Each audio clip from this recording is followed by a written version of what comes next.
Salut les sorciers, ça va?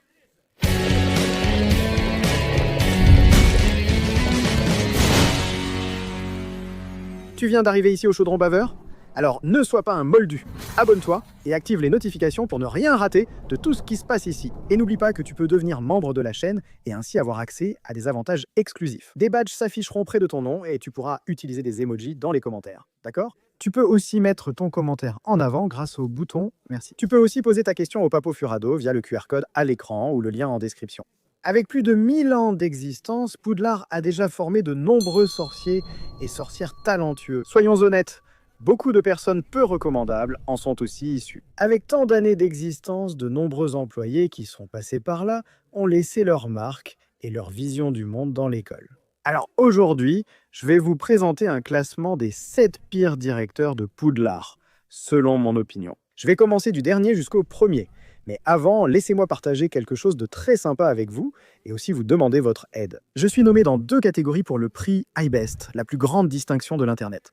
Et pour être qualifié pour l'étape suivante, j'ai besoin de vote. Alors, je serais très heureux si vous, qui aimez mon travail ici sur le Chaudron Percé, pouviez voter pour moi. Les liens sont ici, dans le commentaire épinglé et dans la description de la vidéo. Il y a 2 catégories, influenceurs de la ville de Sao Paulo et youtubeurs de l'année, d'accord? Cliquez simplement sur le lien pour voter. Merci. À la dernière place de notre classement des pires directeurs de Poudlard, je mets Eupraxia Moll.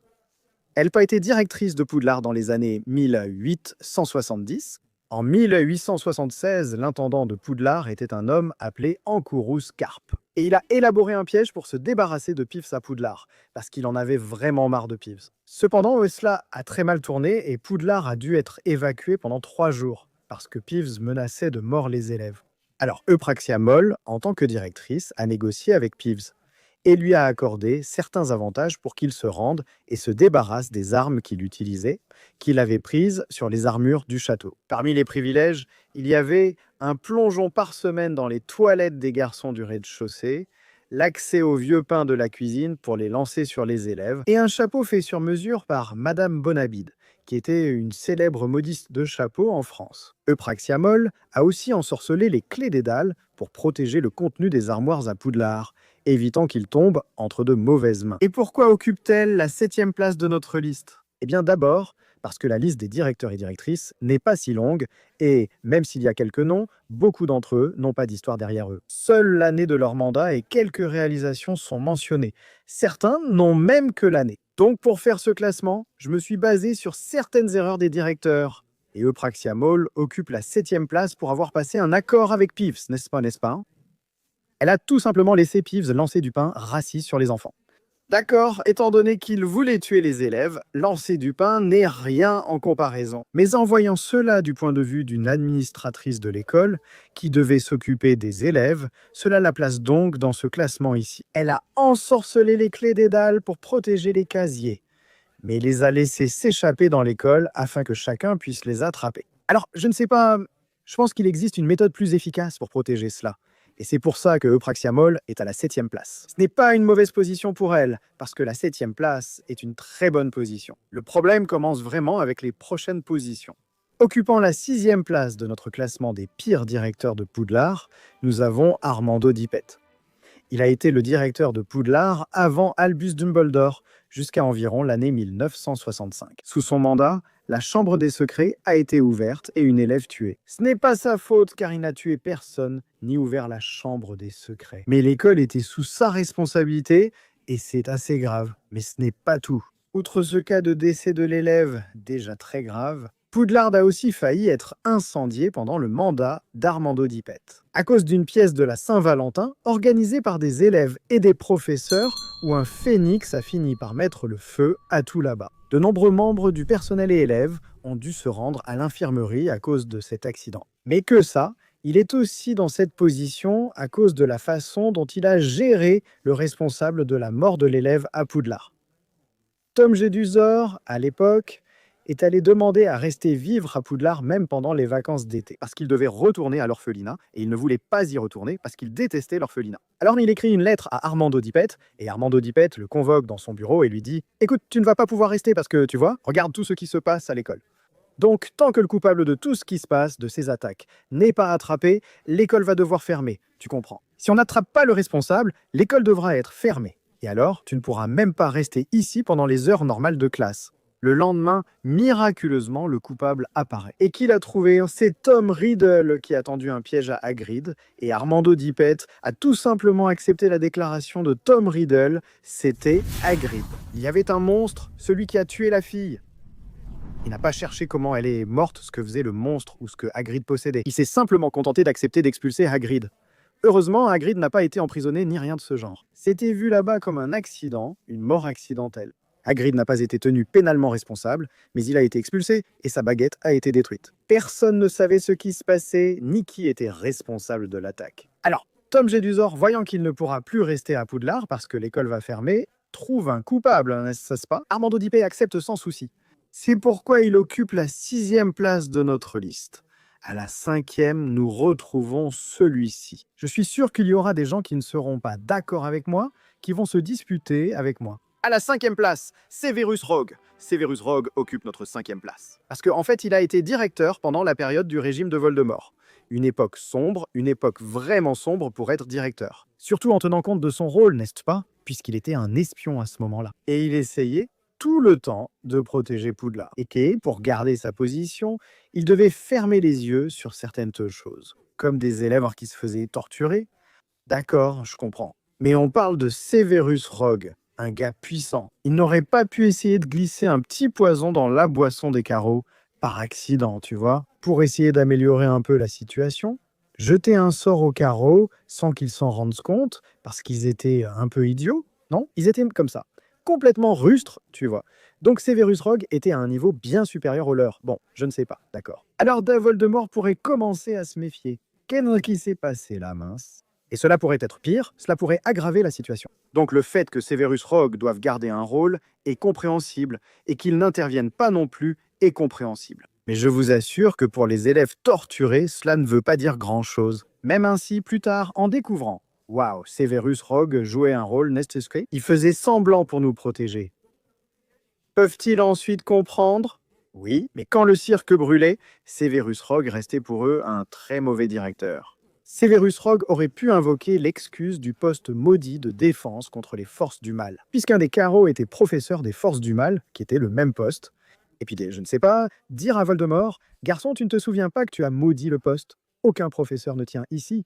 Regarde là-bas, tu vois, Caro le petit a mangé un aliment au petit déjeuner auquel il était allergique. Regarde, ça a mal tourné. » Je plaisante, c'est juste pour rire. Rogue est à la 5e place.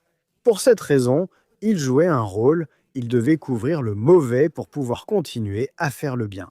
Mais tout simplement en regardant du point de vue des élèves qui ont été torturés, de ceux qui vivaient ça, il aurait pu d'une certaine manière alléger la situation pour ses élèves et punir davantage ceux qui aimaient torturer les autres. Je sais que c'est une position très difficile dans laquelle il se trouvait. Mais compte tenu de son niveau, de ses compétences, de son pouvoir, je crois qu'il aurait pu faire quelque chose sans que ce soit trop évident. Dis-moi, je ne sais pas, tu ne penses donc pas que Severus Rogue aurait pu faire quelque chose sans que ce soit trop évident? Bien caché, c'était un excellent occlument, il cachait des choses à Lord Voldemort, donc je pense que c'était possible, il aurait pu alléger la situation.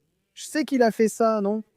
Il envoie Neville, Luna et Ginny en retenue avec Rubus Hagrid dans la forêt interdite. C'est déjà un bon allègement, non? Ils ont tenté de voler l'épée de Gryffondor dans le bureau, mais je pense qu'il aurait pu être plus indulgent. Voilà pourquoi il est 5e sur notre liste. À la 4e place de notre classement des pires directeurs de Poudlard, Albus Dumbledore en 4e position, incontestablement le plus grand directeur de Poudlard. J'adore Dumbledore, mais soyons honnêtes, il doit occuper, il mérite cette place ici, la 4e position. Dumbledore commettait parfois des erreurs, mais ce n'en était pas vraiment. On sait qu'il voulait laisser Harry faire ses preuves, laisser Harry comprendre les choses par lui-même et construire sa propre valeur à ce moment-là. Mais franchement, en tant qu'administrateur d'école, c'est nul. La première année, il apporte la pierre philosophale à l'école pour la protéger, sachant qu'un sorcier des ténèbres pourrait vouloir la voler. Ils avaient d'ailleurs tenté de la dérober à Gringotts le jour où Harry est allé chercher son argent. Il se dit « Je vais la prendre à l'école pleine d'enfants et la garder ici ». Il savait qu'il fallait être fou pour tenter de prendre la pierre là-bas. Mais il y avait un espion, non? Il y avait Quirrell infiltré, n'est-ce pas? Quirrell était avec Voldemort, là. Et Dumbledore se méfiait déjà de Quirrell. D'ailleurs, il y a un souvenir où il demande à Rogue de surveiller Quirrell. Donc, il savait qu'il y avait un certain danger, tu vois. Dumbledore savait qu'il y avait ce certain danger, en quelque sorte. Alors il met Touffu, qui est un chien à 3 têtes, fou, meurtrier, tout simplement, au même endroit où dorment des centaines d'enfants dans une école. Ah non, mais le couloir du 3e étage était interdit. Dans une école remplie d'adolescents indifférents aux règles et adorant les bêtises, c'est un peu fou. Est-ce que ça a du sens, là, dans le contexte de l'histoire? Cela peut avoir du sens, mais analysons ici la gestion de la situation par l'administration et Dumbledore à la tête de l'école. C'est de la folie, franchement. Sans compter qu'il veut cacher la pierre philosophale, il veut empêcher que la personne qui veut la voler réussisse. Et alors, qu'est-ce qu'il fait? Des défis à résoudre, parce que c'est tout à fait juste, des défis à résoudre pour obtenir la pierre philosophale. D'accord, c'était un moyen de retarder la personne qui voulait la prendre, parce qu'au final, elle allait arriver devant le miroir, elle n'allait pas la prendre, parce qu'il y avait tout le sortilège qui faisait que seule la personne qui ne voulait pas utiliser la pierre pouvait la prendre. Bref, là, seul Harry arrive, 1 sur 1 million. Mais c'est dangereux, avouons que c'est dangereux. En plus, la porte qui gardait Touffu pouvait être ouverte avec un simple sort appris. En 2e année. Il aurait pu y avoir un peu plus de sécurité, là, non? Sans parler des autres événements pendant que Dumbledore dirigeait l'école, non? Sans parler de ce contrat avec Lockhart. Sachant que Lockhart était un escroc, un voleur. Lockhart était un escroc, un sale voleur qui volait les histoires des autres et les racontait comme si c'était les siennes. Escroc, sale type, un vrai escroc, sans scrupules, sale, immonde. Il engage Lockhart exprès, juste pour prouver que Lockhart était un sale type, un escroc. Et puis il dit encore, non, parce qu'il y a des choses que les élèves peuvent apprendre d'un professeur comme Lockhart, c'est-à-dire comment ne pas être un exemple à ne pas suivre. Mais bon, si ça peut mettre la vie des élèves en danger, n'est-ce pas? Jusqu'à presque effacer la mémoire de 2 élèves découvrant l'arnaque.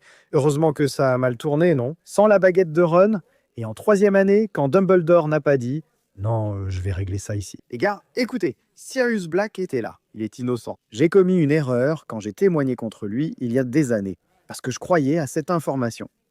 Mais la réalité, c'est qu'il est innocent. Écoute, moi aussi, je me suis trompé. On peut prouver qu'il était innocent. Oh, parce qu'on a un retourneur de temps ici, regarde. On va remonter le temps et aller sur place pour voir tout ce qui se passe. Non, ok, dès qu'il fait. Hermione, prends ton retourneur de temps pour les cours. Et toi et Harry, à 13 ans, vous pouvez résoudre tout ce problème. Vous pouvez simplement utiliser la magie la plus dangereuse qui existe, qui est de modifier le temps, de revenir dans le passé. Voilà, vous y allez et vous réglez ça. Vas-y, Harry. Je sais, ça a du sens. Oui, Dumbledore a plutôt un rôle de conseiller et non pas de prendre l'initiative et de faire les choses. Il laisse Harry agir par lui-même. Oui, mais rappelons-le, ici on parle de l'administration de l'école. Là, il embauche Lupin. Bon, d'accord, embaucher Lupin, ça va, non? Parce que Lupin prenait la potion, donc ça allait. Mais il dit juste, non, j'envoie ce gamin et cette fille de 13 ans régler ça. Parce que personne ne va me croire, ni eux, quand on dira que Sirius est innocent. D'autant plus que ce que Rogue raconte ici est bien plus facile à croire. Et donc l'année suivante, quand Voldemort revient et tout, il dit la vérité au ministre. Il dit, alors voilà, Voldemort est de retour. Harry n'a pas de preuves non plus, mais il affirme, il est revenu, regarde. En 5e année, il s'oppose aux médias qui cherchent à discréditer Harry et lui, affirmant, non, écoutez, il est vraiment revenu. Ce qu'on dit, et c'est vrai. Le ministère affirme qu'il n'y a pas de preuves, malgré les disparitions et les morts, mais maintient qu'il est revenu. Pourquoi, dans Le prisonnier d'Azkaban, il ne fait pas ça? Pourquoi il ne fait pas ça avec Sirius, pour prouver que Sirius était innocent? Genre, regarde mec, il est innocent. Puis dans la coupe de feu, il y a simplement le tournoi des 3 sorciers qui se déroule. Ils soupçonnent ce qui se passe, parce que ça se passe. La disparition de Bertha Jorkins et de Frank Bryce a eu lieu. Ensuite, Harry est inscrit au tournoi des 3 sorciers. Dumbledore soupçonne que Voldemort est en train de manigancer son retour, parce que, Cuthbert s'est échappé après la prophétie de Trelawney, annonçant que le serviteur rejoindrait son maître avant minuit et qu'il reviendrait. Dumbledore le savait car Harry lui a dit. Et là, il répond, non, on laisse ça Harry au tournoi. Juste pour voir un truc ici. On sait que Dumbledore faisait toujours les choses un pas en avance. Encore une fois, je le répète, je ne dis pas que ça n'a pas de sens dans l'histoire. Ça a du sens dans l'histoire et dans le contexte. Mais en le regardant comme le directeur, en le laissant faire ça, on peut le mettre à cette 4e place Allez, en réalité, on n'analyse pas ici le bien suprême. C'était la lutte contre Voldemort, me le détruire, etc. On analyse les directeurs, leur gestion de l'école, n'est-ce pas? Donc c'est vraiment dangereux. En 5e année, le pauvre Dumbledore reste à l'écart, non? Il est tout mis de côté, mais ensuite il revient, il reprend la direction de l'école et tout ça. Dumbledore est un puissant sorcier que j'adore. Il y a ici plusieurs vidéos incroyables sur lui. Mais en tant que directeur, même s'il a eu beaucoup de réussite, dans ce classement ici, il va finir par occuper la 4e place. En 3e place de notre liste, on arrive dans le top 3, on arrive sur le podium. On arrive sur le podium. Notre 3e place, médaille de bronze.